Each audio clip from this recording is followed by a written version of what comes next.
Question number 1. ಈ ಕೆಳಗಿನವರಲ್ಲಿ ರಾಜ್ಯಸಭೆಯ ಅಧ್ಯಕ್ಷರು ಯಾರಾಗಿರುತ್ತಾರೆ? ಆಪ್ಷನ್ ಎ ಭಾರತದ ಅಧ್ಯಕ್ಷರು, ಆಪ್ಷನ್ ಬಿ ಭಾರತದ ಪ್ರಧಾನಮಂತ್ರಿ, ಆಪ್ಷನ್ ಸಿ ಉಪರಾಷ್ಟ್ರಪತಿ, ಆಪ್ಷನ್ ಡಿ ಭಾರತದ ಹಣಕಾಸು ಮಂತ್ರಿ. ಇದರ ಸರಿಯಾದ ಆನ್ಸರ್ ಅನ್ನು ನೀವು ಒಂದು ಸರಿ ಮನಸ್ಸಿನಲ್ಲಿ ಹೇಳಿ, ಒಂದ್ಸರಿ ಯಾವುದು ಅಂತ ಹೇಳಿ ಆಮೇಲೆ ಆನ್ಸರ್ ಅನ್ನು ನೋಡಿ. ಆಪ್ಷನ್ ಸಿ ಸರಿಯಾದ ಆನ್ಸರ್. ಆಪ್ಷನ್ ಸಿ ರಾಜ್ಯಸಭೆಯ ಪದನಿಮಿತ್ತ ಅಧ್ಯಕ್ಷರು ನಮ್ಮ ಉಪರಾಷ್ಟ್ರಪತಿಯವರು ಆಗಿರುತ್ತಾರೆ. ಕಸ್ಟಡಿಯಲ್ಲಿನ ಚಿತ್ರಹಿಂಸೆಯು ಆಪ್ಷನ್ ಎ ಮಾನವ ಹಕ್ಕುಗಳ ಉಲ್ಲಂಘನೆ ಮತ್ತು ಅಪರಾಧದ ಒಂದು ರೂಪ, ಆಪ್ಷನ್ ಬಿ ವಿಚಾರಣೆಯ ಕಾನೂನು ಮಾರ್ಗ ಮತ್ತು ಅಪರಾಧವಲ್ಲ, ಆಪ್ಷನ್ ಸಿ ಸಮಾಜ ವಿರೋಧಿ ಅಂಶಗಳ ವಿರುದ್ಧ ಬಳಸಿದಾಗ ಅಪರಾಧವಲ್ಲ, ಮಾನವ ಹಕ್ಕುಗಳ ಉಲ್ಲಂಘನೆ ಆದರೆ ಅಪರಾಧವಲ್ಲ. ಇದರ ಸರಿಯಾದ ಆನ್ಸರ್ ಆಪ್ಷನ್ ಎ ಮಾನವ ಹಕ್ಕುಗಳ ಉಲ್ಲಂಘನೆ ಮತ್ತು ಅಪರಾಧದ ಒಂದು ರೂಪವಾಗಿದೆ. ಮುಂದಿನ ಕ್ವೆಶ್ಚನ್, ಸಂಸತ್ತಿನ ಜಂಟಿ ಅಧಿವೇಶನವನ್ನು ಯಾರಿಂದ ಕರೆಯಲಾಗುತ್ತದೆ? ಆಪ್ಷನ್ ಎ ಪ್ರಧಾನಮಂತ್ರಿ, ಆಪ್ಷನ್ ಬಿ ರಾಷ್ಟ್ರಪತಿ, ಆಪ್ಷನ್ ಸಿ ಸಂವಿಧಾನ ವ್ಯವಹಾರಗಳ ಕೇಂದ್ರ ಮಂತ್ರಿ, ಆಪ್ಷನ್ ಡಿ ಲೋಕಸಭೆಯ ಸ್ಪೀಕರ್. ಇದರ ಸರಿಯಾದ ಆನ್ಸರ್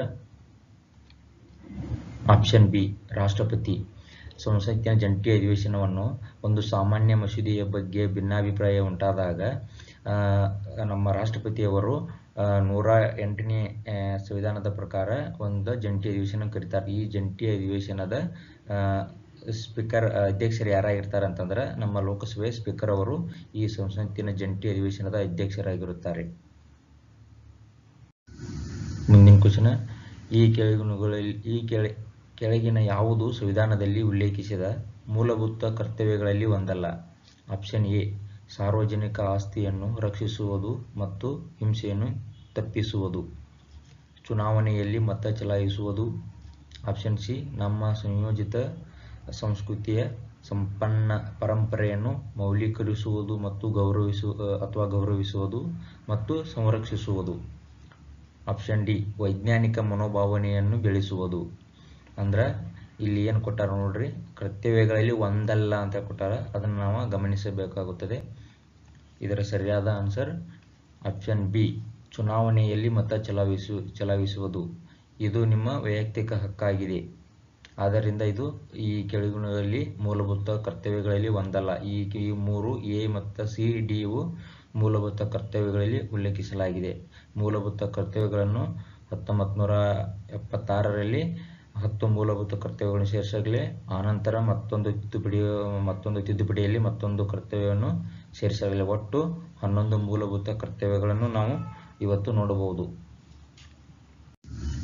ಸಂವಿಧಾನದ ಯಾವ ಶೆಡ್ಯೂಲಿನಲ್ಲಿ ಆಂಟಿ ಡಿಫೆಕ್ಷನ್ ಕಾನೂನು ಇದೆ? ಈ ಕ್ವೆಶ್ಚನ್ನಲ್ಲಿ ಬರೀ ಇಂಗ್ಲೀಷೇ ತುಂಬಿದೆ.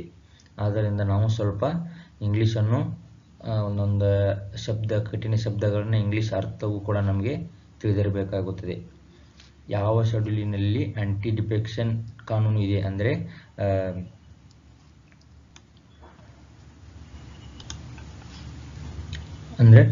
Schedule 7, option B schedule 8, option C schedule 9, D option schedule 10. ಅಂದರೆ ಪಕ್ಷಾಂತರ ನಿಷೇಧ ಕಾಯ್ದೆ ಯಾವ ಅನುಸೂಚಿಯಲ್ಲಿ ಇದೆ ಅಂತ ಕೇಳ್ತಾ ಇದ್ದಾರೆ.